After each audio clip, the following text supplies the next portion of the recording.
What's going on, ladies and gentlemen? It is 10Farthings here, and today I'm bringing you a gameplay commentary.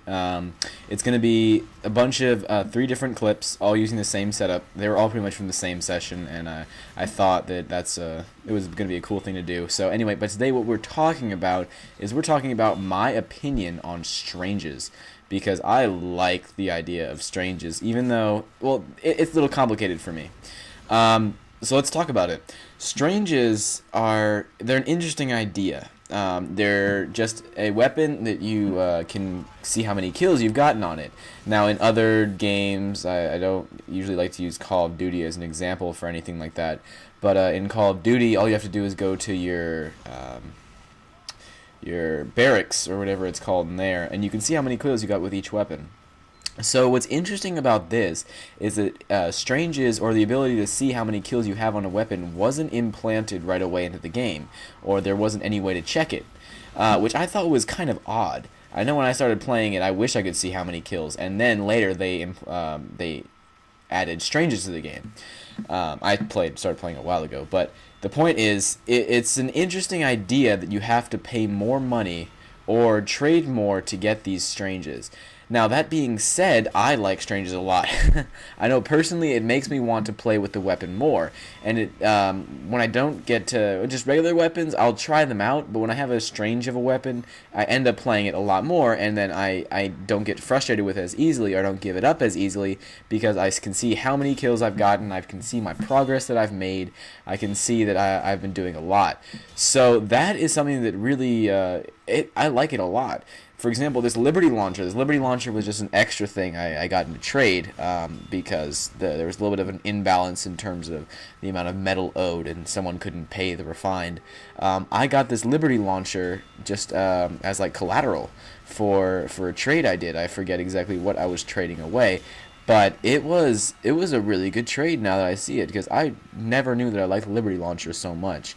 And that's partially why I decided to make this the background, or the gameplay, while I talk about this topic, because it's true. Like, you can get a Strange of a weapon, not on purpose or just out of nowhere, and you can end up liking it a lot. And that's what happened with me. That also happened with me with the shortstop for a while. Well, not so much that I liked it a lot, but it allowed me to broaden my horizons in terms of the weapons that I tried. And so it gives you a new perspective when you have a Strange of a weapon, because you can use a weapon that you don't usually use, and that's pretty cool. Now, the other thing about Stranges, though, that I don't really like is that you can't find them. In the sense that you can't find them just randomly. I kind of wish that you could just find them randomly, because you can find hats randomly, and they're worth a lot more. So I wish that you could find them another way besides for just opening crates. Now, I understand that this is Valve's way of making little money, and that makes sense why they make you buy keys to open crates to get it. But I still wish that it didn't happen like that, because Stranges, you can find a lot of these cool weapons, and the main reason people are gonna go crazy and open a bunch of crates these days is if they're looking for a hat, or an unusual hat.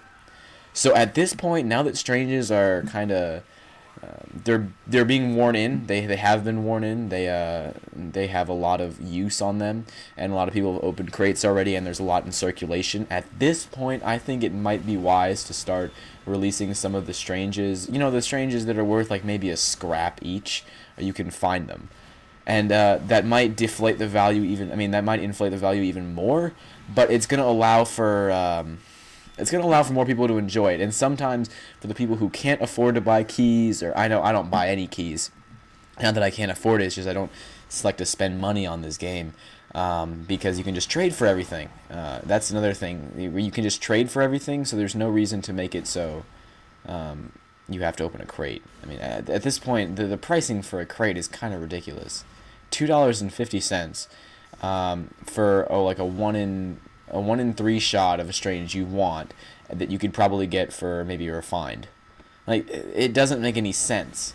I know that they opened the what's it called, the marketplace or the store, I forget the name of it, but they open that up and they allow it for keys to be sold for a little cheaper, and that makes sense.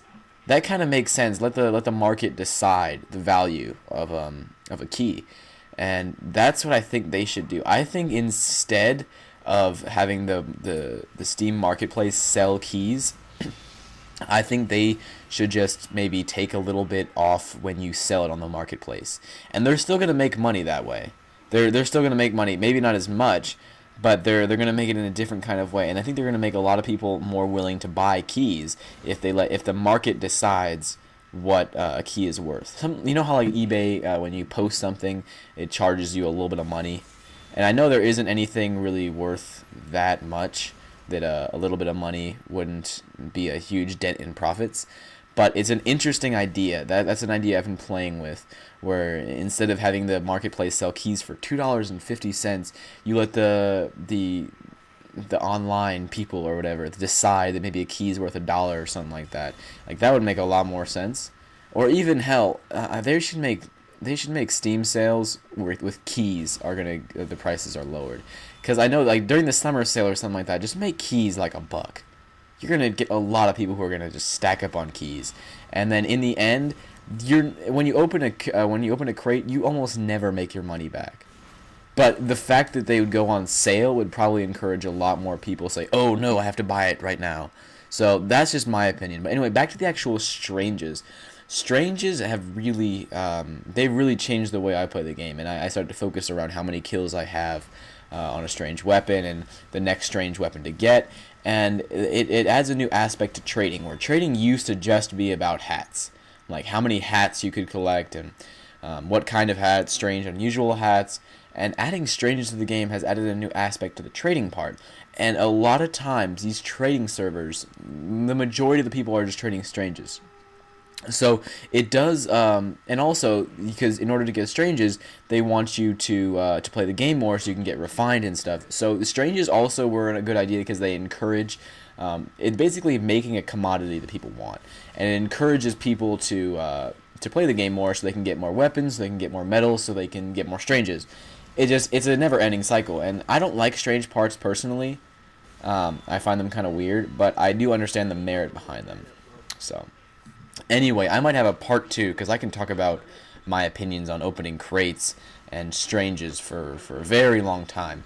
But I hope you guys enjoyed this video. It's coming to the close. Tell me if you like this setup. I like using this setup a lot with the Liberty Launcher, the buff banner, and I was just using the pan for fun. But tell me if you like the setup, and I might do more of it. Alright, hope you guys enjoyed this video.